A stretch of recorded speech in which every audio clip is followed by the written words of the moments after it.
একদিন প্রকৃতি এলো ধরণীর কাছে, বলল, প্রেম কই, প্রেম দাও আমাকে, সেই হৃদয়ে দাও যেখানে ঠুনকো ভালোবাসা নয়, অনর প্রেম গাছ জন্ম নেবে। তোমরা তো নির্জীব কেন বলো তো?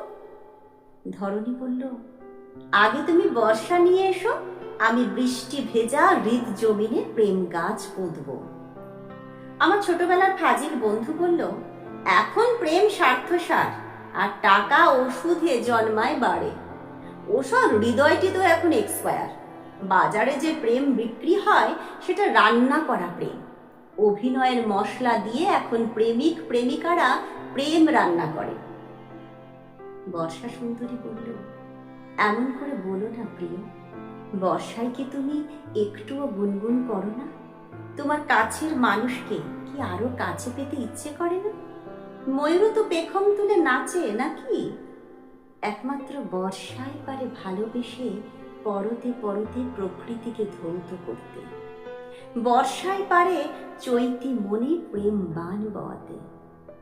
বর্ষাকে একবার হৃদয়ে ধরে দেখো, দেখবে তাতে আছে শুধুই প্রেম।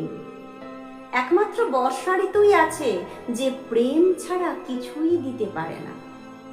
বসুন্ধরা তো তার প্রেমের উপরেই দাঁড়িয়ে।